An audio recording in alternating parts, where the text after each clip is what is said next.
브라미스TV 파수꾼 새벽 기도회입니다. 11월 22일 금요일입니다. 오늘은 요한계시록 3장 7절 말씀으로 총회장 성범죄 형사고발 신천지의 문이 닫힌 상태, 이러한 제목으로 말씀을 전합니다.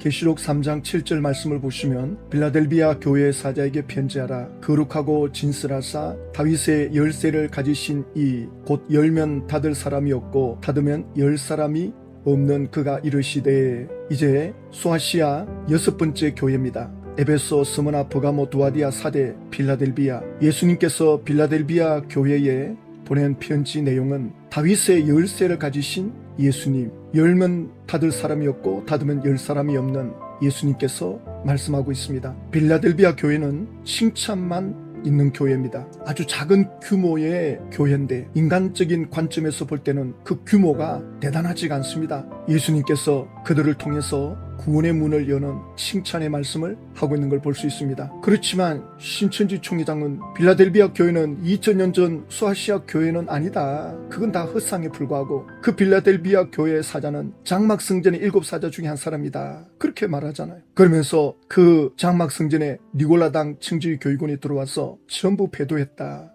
예수님께서 장막 성전의 7사자를 통해서 인을 치려고 했는데 그들이 배도하는 바람에 총회장이 회개하라는 경고의 편지를 보내게 되었다. 말이 맞지가 않아요. 성경을 억지로 그냥 자기 마음대로 지어 짜내는 겁니다. 필라델비아 교회는 회개하라는 말씀이 없는데 왜 버가모 교회에 들어온 니골라 당이 소아시아 전체 교회가 똑같은 걸로 취급을 받습니까? 신천지 강사는 한 뿌리에서 나왔다.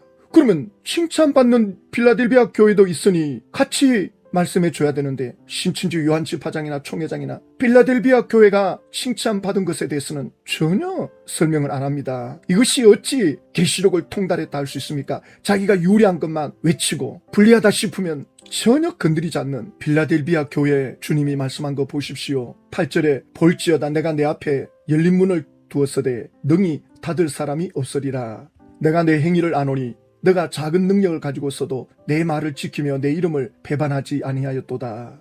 보라, 사탄의 회당 곧 자칭 유대인이라나 그렇지 아니하고 거짓말하는 자들 중에서 몇을 내게 주어 그들로 와서 내 발 앞에 절하게 하고 내가 너를 사랑하는 줄을 알게 하리라. 지금 빌라델비아 교회에 사탄의 회당에 있는 유대인이 와서 무릎을 꿇습니다. 신천지 실상으로 해석하자면 청지기 교육원의 니골라당이 장막 성전의 사자에게 무릎을 꿇고 용서를 구하는 일이 일어나야 되는 거예요. 여기에 대한 실상을 전혀 그 누구도 설명 안 합니다. 강사들, 집화장들 전혀 언급 안 합니다. 할 말이 없죠. 자기들이 해석하는 틀을 가지고 성경을 억지로 해석하고 있는데 여기에 이것이 들어갈 수가 없죠. 그러니 설명 안 합니다. 그래서 이단들은 알레고리 해석, 자기들이 유리하게 자기들의 입맛에 맞는 것만 성경을 해석하는 아주 이기적인 사탄의 가르침, 귀신의 가르침을 하는 겁니다. 신천지 총회장이 그래서 그 7사자에게 경고의 편지를 보냈다. 연도수도 책마다 다르고 아무 증거도 없고 편지 보냈는데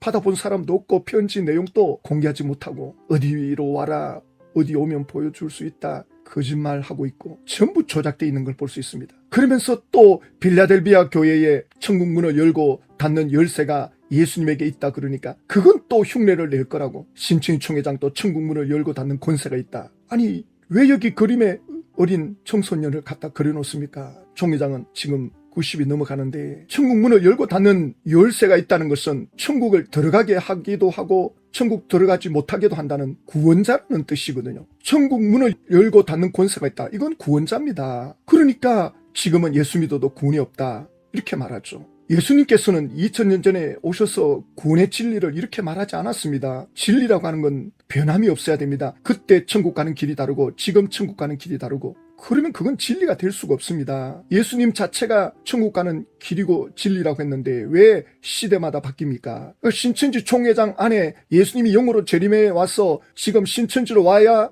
구원이고 천국이다. 예수님 말씀하고 전혀 다른 주장을 하고 있거든요.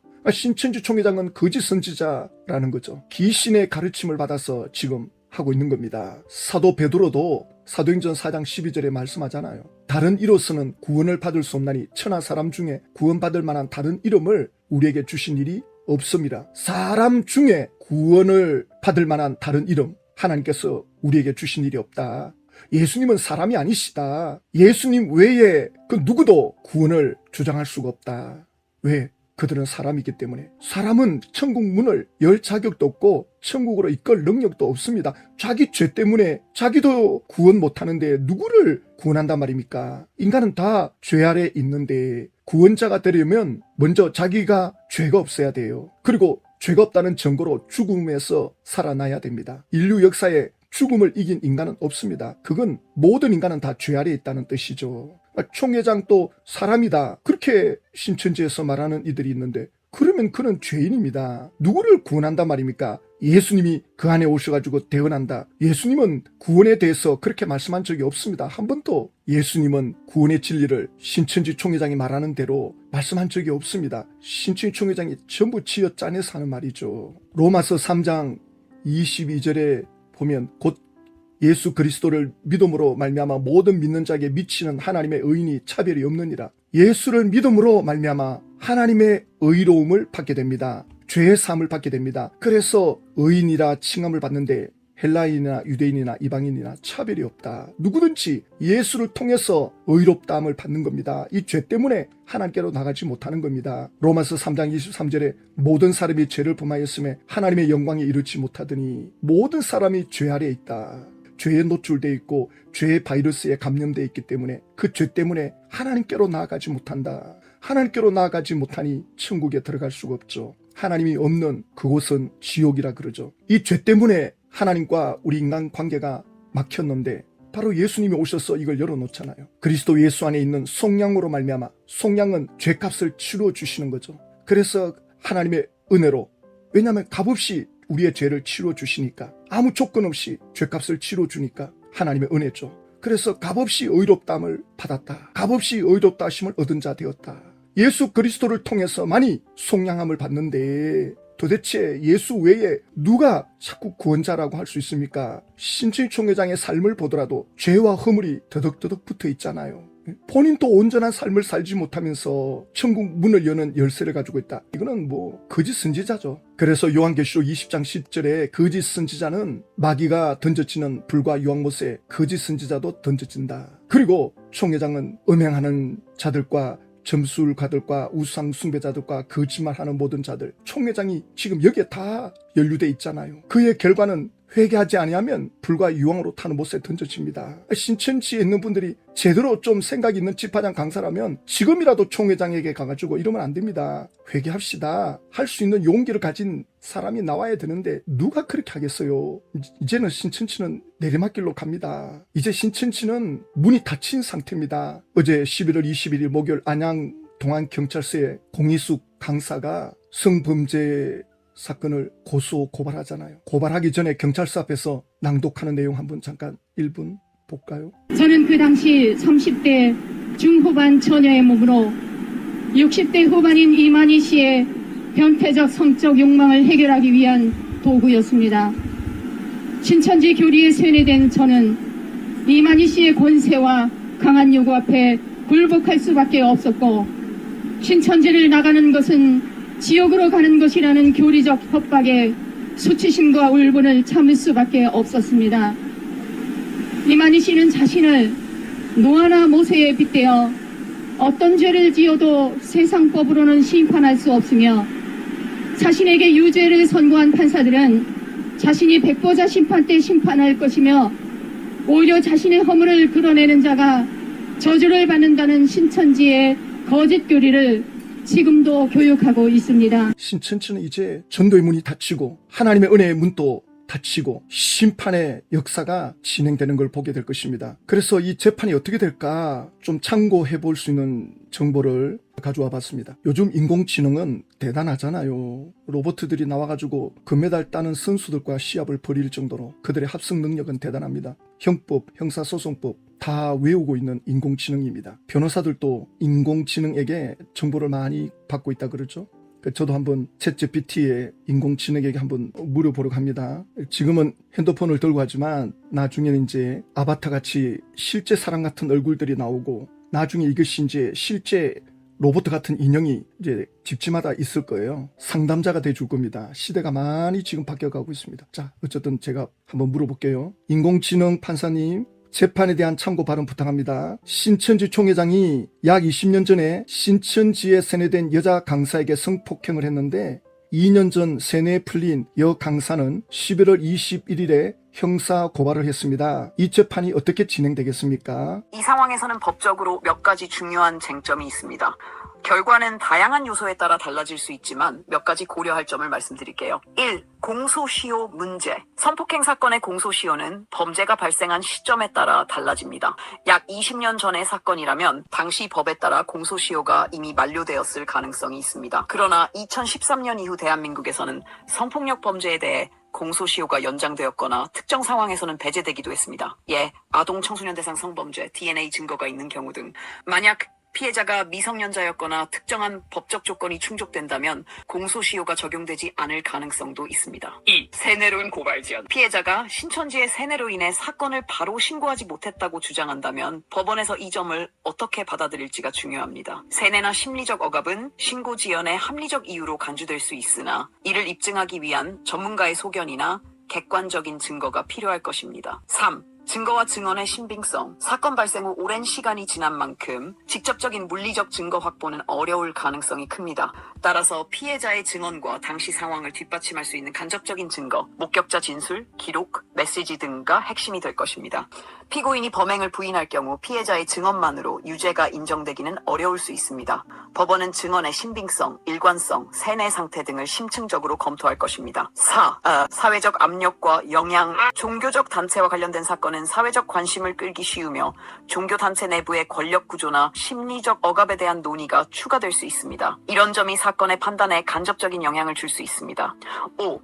민사소송 가능성. 형사고발이 공소시효나 증거 부족으로 받아들여지지 않더라도 피해자는 민사소송을 통해 손해배상을 청구할 수 있습니다. 민사소송에서는 형사사건보다 낮은 수준의 증명 책임이 요구되므로 법적 구제가 가능할 수 있습니다. 결과적으로 형사사건으로 유죄 판결이 내려질 가능성은 증거의 유무, 공소시효 문제, 그리고 피해자의 증언 신빙성에 따라 결정됩니다. 다만 피해자가 심리적 억압이나 종교적 세뇌로 인해 고통받았다면 이 점이 법적 논의의 중요한 요소로 작용할 것입니다. 그래서 증거가 확실하게 지금 있기 때문에 법에서 한번 달아볼 만한, 충분히 고발할 수 있는 여지가 있다는 걸 보게 되죠. 이 사건으로 인해서 신천지 총회장은 곤욕을 치를 겁니다. 바로 이것이 하나님의 심판입니다. 그 마음의 고통, 그 수치, 그 괴로움, 총회장이 회개하지 않으면 심판이 되는 겁니다. 회개하면 징계가 되겠지만 회개하지 아니하면 이제는 끝없는 심판으로 치닫게 됩니다. 신천지는 이제는 문이 닫힌 상태입니다. 열자가 없습니다. 신천지 총회장이 2024년 연초에 올해 표를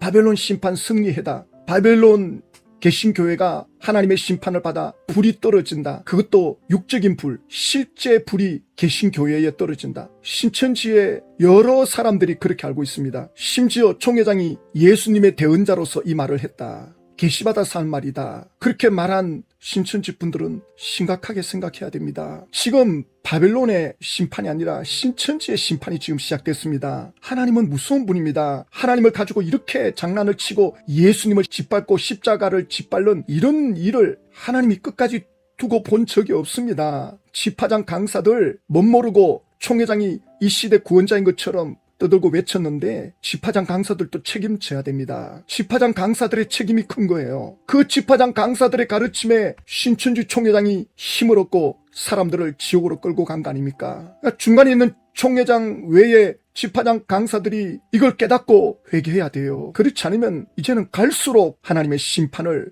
보게 될 것입니다. 가장 무서운 심판은 마음의 고통입니다. 이럴 수도 없고 저럴 수도 없는, 그거보다 더 큰 고통이 어디 있습니까? 신천지 총회장이 사망으로 끝나면 완전히 끝장이 나는 거죠. 그렇지만 1992년도 시한부 종말론주의자들이 이것이 거짓 선지자들의 주장이었고 아무것도 이루어지지 않았다는 걸 보고도 미련을 못 버리고 또 다른 실상을 찾아서 시한부 종말론을 찾아서 또 조건부 종말론, 자기들과 비슷한 교리를 가르치는 곳을 찾아 많은 이들이 들어가지 않았습니까? 사람은 종기 하나 깨닫지 못하면 짐승과도 같은데 이 모든 걸 보고도 깨닫지 못하면 더 이상 길이 없습니다. 우리 주님은 강제로 천국으로 이끌어가지 않습니다. 신천지도 이렇게 다미 선교회처럼 끝날 텐데 그 안에 계시는 분들이 예수님께로 돌아갈 수 있도록 우리가 기도해야 됩니다. 기도하겠습니다. 하나님 아버지, 신천지 총회장은 더 이상 신천지의 문을 열 수 없는 지경까지 왔습니다. 바벨론의 심판이 아니라 신천지의 심판이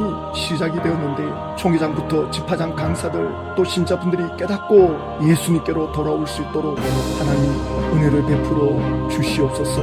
이 일을 위해서 기도하는 기도의 파수꾼들이 일어나고 신천지 사건으로 인해서 이 나라가 망신을 당하지 않도록 하나님의 영광이 가리워지지 않도록 하나님의 은혜를 구합니다. 하나님의 택한 자녀들이 깨닫고 예수님께로 돌아올 수 있도록 오늘 아침에도 기도합니다. 하나님 긍휼을 베풀어 주시옵소서. 예수님의 이름으로 기도